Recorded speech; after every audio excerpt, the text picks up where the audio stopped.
진남포 그리고 경성 9년의 간격을 두고 발견된 똑같은 시신, 입에 담기 어려울 정도로 참혹한 모습으로 버려진 아이들. 이들에겐 무슨 일이 있었던 것일까? 그리고 이런 짓을 벌인 인물은 대체 누구일까?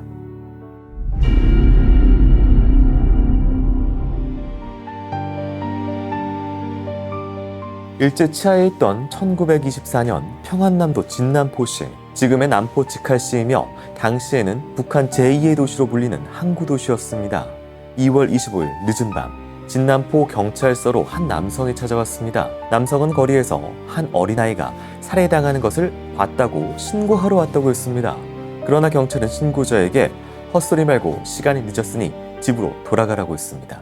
신고자인 24세 이창포 씨가 평소 마을에서 공공연히 천치라고 불리던 인물이었기 때문입니다. 경찰은 또 이상한 말을 하는구나 하고 대수롭지 않게 여겼으나 그날은 평소와 달리 계속해서 자신이 분명히 현장을 목격했다고 주장했고, 성화에 못 이긴 경찰 몇 명이 이 씨가 말한 장소로 향했습니다. 워낙 바보 천치로 통하던 사람이라 처음엔 다들 무시했습니다.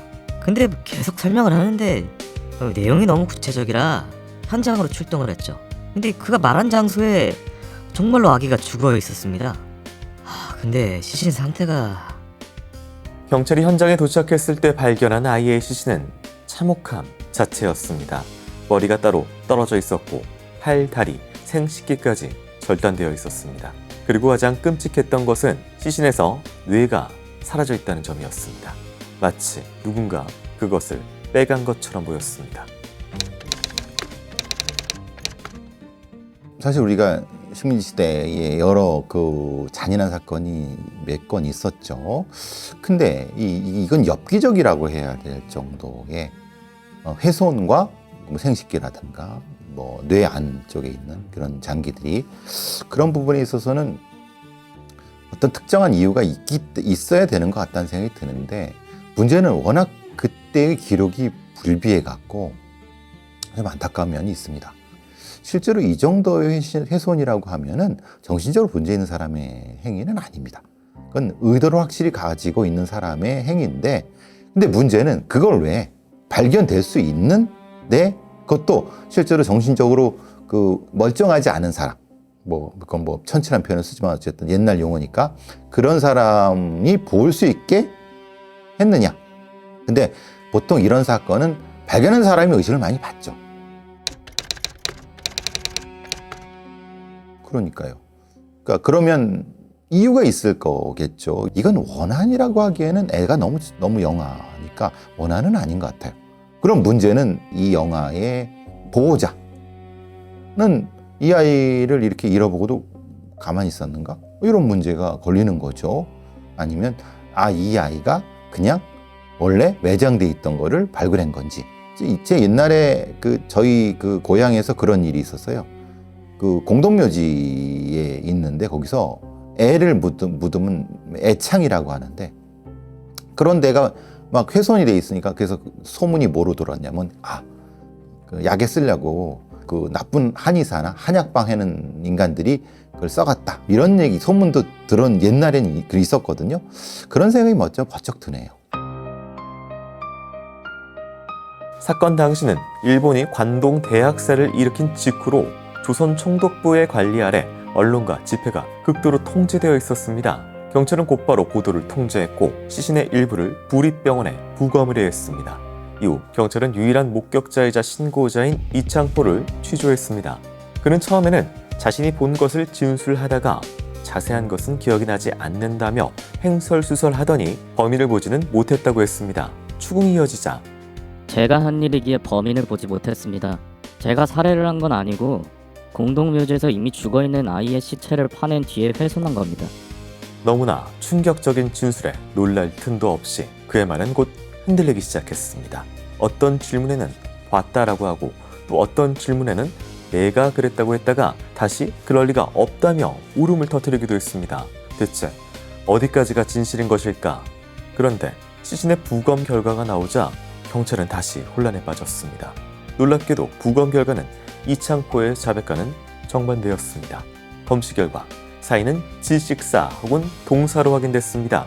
또한 이미 죽어있던 사체가 아니라 살아있는 상태에서 뇌를 적출당하고 팔다리가 절단당했다는 소견이 나온 것입니다.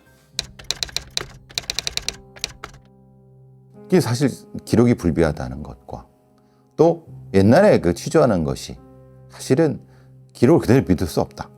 왜냐? 애가 좀 그 정신적으로 문제가 있으니까 닥달도 했고 강요도 했고 여러 가지가 있을 수 있겠죠. 그거부터 요심히 일단 받는 거고, 또 하나는 검시라는 게 실제로 지금과는 달리 과학적 같지만 과학적이 않은 부분들이 육안으로 확인하고, 이게 실제로 그러면 죽어 있었던 시신인지 아니면 살아있는 사람을 죽인 건지 이런 것들이 사실은 명확히 규명이 안 되는 상태죠. 아직 과학 수사가 거기까지 안 갔을 때니까 그걸 좀 확실히 해야 됐으면 좋겠다는 생각이 들어요. 경찰이 부검 결과를 근거로 다시 추궁하자 이창포는 또다시 말을 바꿨습니다. 맞습니다. 사실 제가 죽였습니다. 집에 범행에 쓴 칼도 있고 살점도 있습니다. 지금 같이 가서 보실래요? 그는 경찰과 함께 자신의 집으로 향했습니다. 그리고 어머니 앞에서 당당하게 말했습니다. 아까 쓴 칼이랑 애 살점 어디에 뒀어요? 어머니는 이 미친놈아 또 뭔 헛소리냐 하고 기겁을 하며 이창포의 뺨을 때렸습니다. 경찰은 집안 구석구석을 샅샅이 뒤졌지만 칼도 살점도 나오지 않았습니다. 이창포의 이웃 주민, 형, 동생에게도 탐문을 했지만 그날 밤 수상한 낌새를 느낀 사람은 아무도 없었습니다. 흔들리는 수사진. 그런데 수사 도중 경찰 소속 검시관의 2차 부검 결과는 또다시 수사에 혼선을 일으켰습니다. 구립병원 외과의 소견과는 달리 검시 소견은 이미 죽어있던 사체를 훼손한 것으로 보인다는 내용이었던 것입니다. 그렇게 물증을 찾지 못하고 갈팡질팡하던 사이 이창포는 다시 진술을 번복했습니다. 저는 아무 짓도 안 했습니다. 본 것만 말했을 뿐입니다. 차이가 좀 있죠. 그러니까 이거를 물론 죽일 수 있을 겁니다. 근데 이것을 조금 더 계획적인 걸로 뭐 훼손을 하고 꺼내고 이런 거는 좀 다른 문제거든요. 제가 보는 판단하에서는 지적장애가 어느 정도인지는 모르지만 와서 신고하고 얘기가 통할 정도면은 어느 정도까지는 되지만 계획적으로 무엇을 하기엔 되게 어려운 부분일 것 같아요. 그러니까 이 사람이 뭔가 지어내거나 이러기엔 사실은 어려운 것 같고, 단 봤을 수는 있겠다. 근데 뭘 봤느냐? 그게 좀 헷갈리는 부분인 거죠. 그걸 좀 명확히 했으면 좋겠다는 생각이 드는 거고, 일단은 제가 보기에는 그 발견자는, 목격자는 범인 같지는 않다. 경찰은 마지막 가능성으로 아이의 신원을 파악하기 위한 호구 조사를 벌였습니다. 하지만 적어도 진남포 일대에서는 실종된 아이도 어린 자식을 잃은 부모도 없었습니다. 정황상 유괴나 가족 내의 범행의 흔적도 발견되지 않았습니다. 그러던 중 마을 주민들의 증언을 토대로 새로운 가능성이 제기됐습니다. 바로 이창포가 매독 환자였다는 사실이 밝혀진 것입니다. 당시에는 어린아이의 생식기나 뇌에는 매독 치료에 효과가 있다는 미신적인 요법이 퍼져 있었습니다. 이창포가 매독 환자라는 사실이 알려지자 그의 모친과 형제까지 공범일 가능성이 언급되기 시작했습니다. 1920년대 조선은 극심한 기근으로 전염병과 영양실조가 만연했지만 식민지 정부의 공공의료 투자는 미미했습니다. 가난한 계층은 약값을 감당하지 못했고 한약방, 무당, 전승된 미신에 의존했습니다. 간질은 신의 벌로 여겨져 치료보다 국가 부족이 우선시됐습니다. 어린 나이의 신체 일부나 장기가 특정 질병의 특효약이라는 미신 또한 공공연히 퍼져 있었습니다. 과연 자신의 매독을 치료하기 위해 이창포가 혹은 그의 가족이 공모한 것일까? 민간 신앙에 휩쓸린 공동 범죄였을 가능성도 제기됐습니다. 그러나 이 모든 것은 심증에 불과했습니다. 결국 경찰은 물증을 발견하진 못했고 이창포의 정신 이상을 근거로 더 이상의 수사는 불가하다고 판단했습니다. 사건은 그렇게 종결된 채 미제로 남겨졌습니다. 보도는 끊겼고 관심은 사라졌습니다. 참혹한 모습으로 발견된 이름 모를 아이 역시 그렇게 잊혀지고 있었습니다. 하지만 사건은 끝이 아니었습니다. 그로부터 9년 후 1933년 5월 16일 새벽 경성 죽첨정 금화장 쓰레기 매립지를 관리하던 노인이 흙더미에서 무언가를 발견했습니다. 어두운 천이 둥근 모양을 감싸고 있었고 겉으로는 시뻘건 피가 묻어나오고 있었습니다. 놀란 노인은 경찰에 신고를 했고 출동한 경찰이 살펴본 결과 치마폭, 천, 수건 등에 의해 여러 겹으로 감싸여 있었고 그것들을 모두 걷어내자 2살가량 된 여자아이의 잘린 머리가 들어있었습니다. 경성 한복판에서 벌어진 사건인 만큼 삽시간에 구경꾼들이 몰려들었고 이 사건은 순식간에 경성 일대를 떠들썩하게 만들었습니다. 기근에 굶주린 거지가 아이를 유괴해 병자에게 팔아먹은 것이다. 시체를 파다가 몸은 먹고 머리만 갖다 버린 것이다. 라는 등 소문은 빠르게 퍼져나갔습니다. 이 사건 역시 아이의 두개골이 훼손되어 있었고 뇌와 척수액을 긁어간 흔적이 있었기 때문입니다. 그런데 진남포에서의 사건과 다른 점이 있다면 인근을 아무리 수색해도 몸통이 발견되지 않았다는 점입니다. 오직 머리만 덩그러니 버려져 있었던 것입니다. 현장 옆 마포선 기찻길에는 응고되지 않은 핏자국이 쓰레기 매입지까지 길게 이어져 있었습니다. 부검 결과 사망 후 10시간 이내에 절단됐을 가능성이 제기됐습니다. 근데 이 사건은 머리만 발견됐잖아요. 그러니까 실제로 그러면 머리만 필요한 거잖아요. 9년 전 사건과는 달리. 그러면 그건 확실히 머리만 필요해서 뭘 한 다음에 그걸 이렇게 갖다가 버린 거잖아요. 그러니까 이제 앞에 사건은 그걸 그렇게 발견되도록 하는 어떤 그런 그 시신의 형태가 있었던 거고 그걸 그 사람이 발견을 한 거고 이거는 뭔가 행위를 해갖고 쌓아서 놓은 거를 쓰레기통 같은 쓰레기 버린 데 놓고 일종의 유기를 한 거잖아요. 전혀 다르죠. 그러니까 만약에 범행의 수법 중에 유기수법이라고 생각하면 전혀 다른 범죄 행위죠. 경성 한복판에서 잔혹한 유아 살인 사건이 벌어지자 경성부 전체가 발칵 뒤집혔고 관내의 모든 서에 비상령이 내려졌습니다. 당시 조선총독부는 경성의 치안이 모범적이라며 이를 식민 통치의 정당성으로 내세우고 자화자찬하고 있었습니다. 이 사건이 일제에 큰 타격을 입힐 수도 있는 상황. 서대문서, 경찰부, 검사국은 최대 인력을 투입해 합동수사본부를 꾸렸습니다. 그러나 세계 최고의 우수성을 내세우던 일본 경찰도 속수무책이었습니다. 점차 경찰의 무능함을 질타하는 목소리가 커지자 동요하는 민심을 의식한 그들의 수사 방식은 무차별 검거로 바뀌었습니다. 탐정견을 대동해 마을을 수색했고 무당, 거린, 잡상인이 잇따라 연행됐지만 모두 무혐의였습니다. 경찰은 조금이라도 수상하면 가리지 않고 연행했으며 급기야 어린아이 간이 한센병의 특효라는 소문까지 기대어 한센인과 거린들까지 대거 체포했습니다.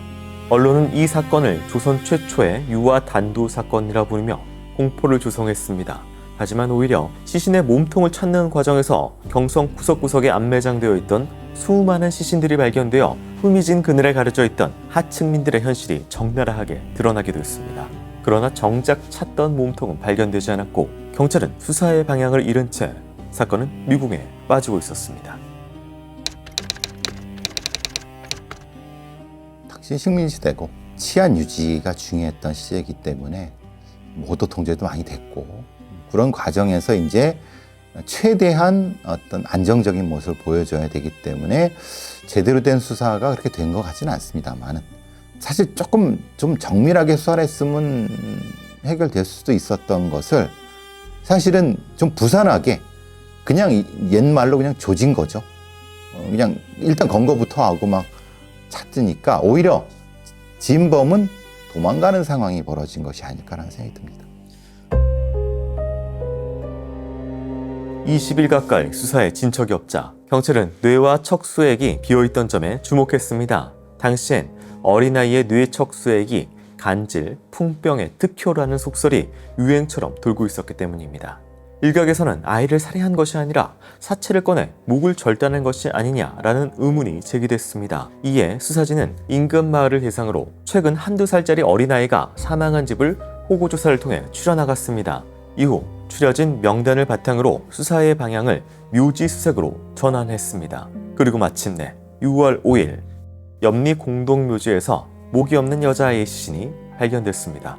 고양군 용강면에 살던 한창우라는 사람의 1살 된 딸이었습니다. 시신의 절단면은 금화장에서 발견된 머리와 정확히 일치했습니다.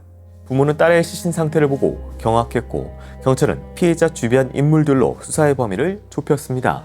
용의자는 머지않아 잡혔습니다. 바로 한 씨의 집에서 하수인으로 살면서 새빵살이를 하던 29살의 인부 배구석. 그러나 체포된 배구석은 모른다라는 말만 반복했습니다. 정황상 범인임이 확실해 보였지만 한 가지 걸리는 점이 있었습니다. 경찰이 아무리 조사를 해도 배 씨에 대한 명확한 동기가 확인되지 않았던 것입니다. 그는 위험인물도 아니었고 간질 등의 증상도 없었습니다. 사흘간 강도 높은 밤샘 취조가 이어졌습니다. 범행을 계속해서 부인하던 배구석. 하지만 시신의 사진과 머리를 감싸고 있던 치마를 들이밀자 범행을 인정했습니다. 그런데 그의 자백 내용은 뜻밖이었습니다. 친구 때문에 그랬다는 겁니다. 친구에게 교사를 받았다면서 배구석이 지목한 인물은 자신의 동양 선배이자 지금도 동네에서 가장 절친하게 지내던 윤명구. 6월 7일 오후 경찰은 윤명구의 자택을 급습했습니다. 그의 집 부엌에서는 볶아 말린 뇌장에 잔해가 발견됐습니다. 윤명구와 아내, 큰아들이 포승줄에 묶였습니다. 방 안에는 그의 막내 아들이 고열로 얼굴이 붉어진 채 잠들어 있었습니다. 윤명구는 당시 46세로 청주에서 일자리를 찾아 상경에 엿장소 일을 하며 아내와 세 아들을 키우고 있었습니다. 윤명구는 평소 품행이 얌전하여 이웃과 동료들 사이에서도 평판이 좋았습니다. 그러나 그가 아끼던 6살 막내 아들 왕구는 3살 때부터 간질로 고통받고 있었습니다. 윤명구는 없는 형편에 의원을 찾아가고 귀한 약주를 먹이며 아이를 보살폈지만 증세는 점점 악화됐습니다. 그러던 와중 어린아이의 뇌장을 먹이면 간질이 낫는다는 이야기를 듣게 됩니다. 그리고 얼마 후 절친하게 지내던 배구석의 주인집 어린 딸이 병으로 사망했다는 사실을 알게 됐습니다. 윤명구는 배구석에게 훗날 생활비를 보장하며 무덤을 파헤쳐 척수를 가져다 줄 것을 부탁했습니다. 배구석은 처음엔 이를 거절했습니다. 그러나 윤명구는 죽은 아이의 뇌장을 통해 아직 살아있는 아이가 낫는다면 그것도 사람을 살리는 일 아니겠느냐며 읍소했고 결국 배구석은 이에 응했습니다. 하지만 체포당하는 과정에서 윤명구와 아내는 뇌장을 먹였는데도 전혀 차도가 없었다면서 울부짖었습니다. 동기 명확하죠. 미 씨는 실제로 믿었던 사람이 그것을 사주를 해갖고 아이 시신을 파서 그것을 훼손해서 실제로 그 아이한테 먹여갖고, 근데 효과는 뭐 당연히 없는 거고, 사실은 시골이나 이런 데도 아이들을 대상으로 아이들 시신을 뭐 파갖고 뭐 하는데 이런 것들은 많이 있었던 부분인데 하필 그게 경성까지 올라온 부분 때문에 사건화가 된 사건이라고 전 보고, 치료라든가 의학이 발달하지 않았던 그런 시대에 있을 수 있는 좀 참혹한 부분인데, 문제는 그러면 좀 더 빨리 수사가 진행됐으면은 엉뚱한 사람들을 막 잡아들이고 이럴 필요는 없었잖아요. 그러니까 그 부분이 좀 아쉬운 부분이 있는 거고. 사건 발생 23일 만에 윤명구와 배구석은 분묘 사체 손괴 혐의로 구속됐습니다. 조선총독부는 이 사건을 제국의 우수한 경찰과 과학수사의 성과라고 발표했습니다. 수사를 주도했던 서대문 경찰서의 김우라 서장은 활짝 웃는 얼굴로 기자들 앞에서 수사 결과를 발표했습니다. 그리고 윤명구의 막내 아들 왕구는 보호시설로 인계됐습니다. 시신이 발견된 금화장 바닥에는 석회가루가 뿌려졌습니다.